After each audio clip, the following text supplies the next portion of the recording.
Good evening. Mohamed Salah leaves Liverpool after 9 years. In Ireland, police question journalists to find their sources. In China, the man who built Evergrande gets life in prison. 3 ways power ends. 1 chose to go. 1 is being pressed to give names. 1 will not leave his cell. The question is always the same: what remains after?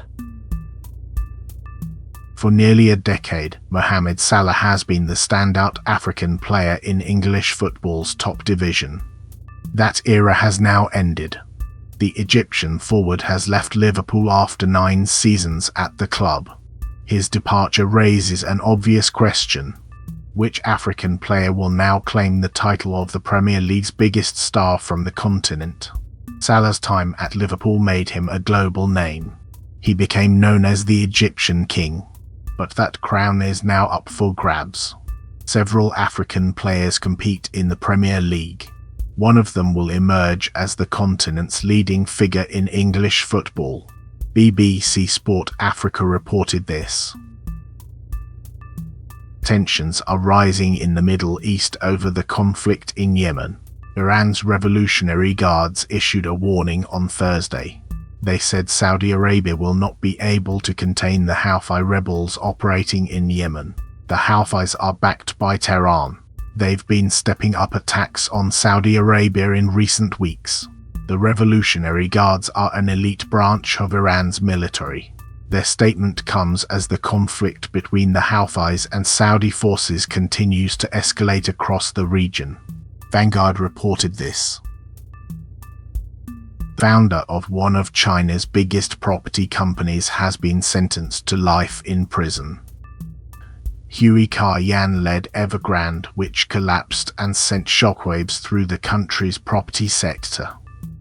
The sentencing marks a key moment in the fallout from that collapse.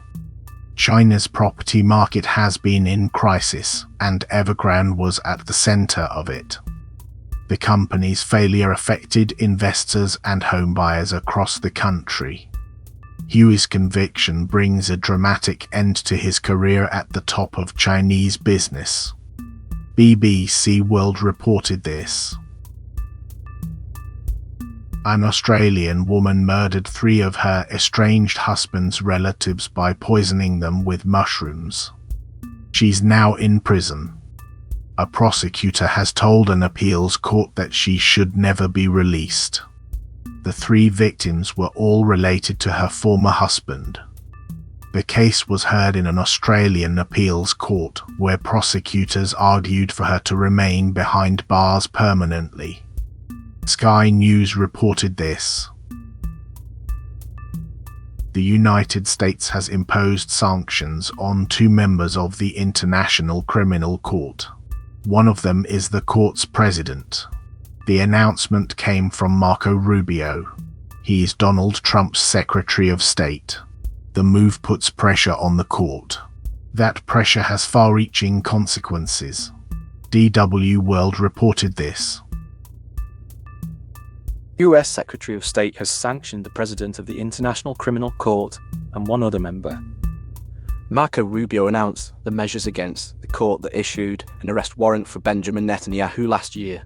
That is the court in The Hague. Now to another question of accountability. New South Wales police have apologised for how they told a family their daughter had died.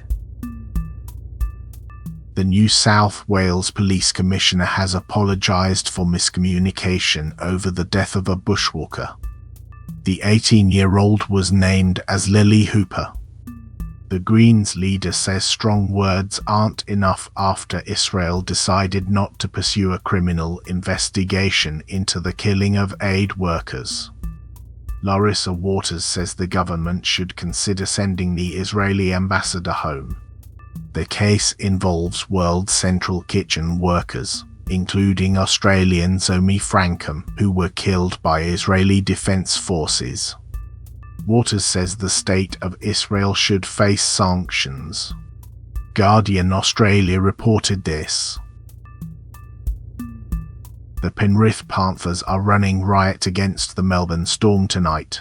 Brian To'o has scored 3 tries in the first half alone as Penrith dominates. The Panthers came into this match desperate for a win. They'd lost their previous 2 games and needed to turn things around. Tonight's match also marks a special milestone for Penrith coach Ivan Cleary. It's his 500th game as a head coach in the competition. The Panthers are showing no signs of their recent struggles. Melbourne is being overwhelmed. ABC Australia just in reported this. FC Barcelona have made a new signing. The club has brought in Rodrigo Hernández. He joins the Spanish side ahead of the new season. Barcelona announced the deal this morning. Hernández becomes their latest addition as they look to strengthen the squad. The midfielder has put penalty to paper on his contract. He'll now link up with his new teammates in the coming days. Barcelona supporters will be hoping the signing helps improve their fortunes. The club has been active in the transfer market. Hernández is now officially a Barcelona player. FC Barcelona reported this. Journalists in Ireland are being routinely questioned by Garda in attempts to identify their confidential sources. That's according to a new study. The research found that police regularly interrogate reporters about where they get their information. The practice raises concerns about press freedom and the protection of whistleblowers who provide information to the media. The Irish Council for Civil Liberties says new legislation should be brought in to protect journalists' rights. They want legal safeguards introduced. The findings highlight tensions between law enforcement investigations and the ability of reporters to maintain the confidentiality of their sources. Without such protection, sources may be reluctant to come forward with information in the public interest. Irish Times reported this. Melanoma is the deadliest form of skin cancer.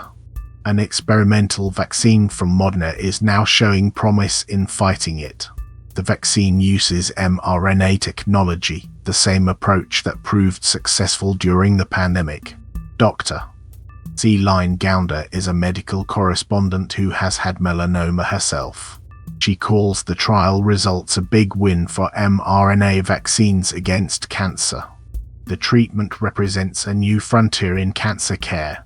Scientists are adapting the technology that helped end lockdowns to target tumors instead of viruses.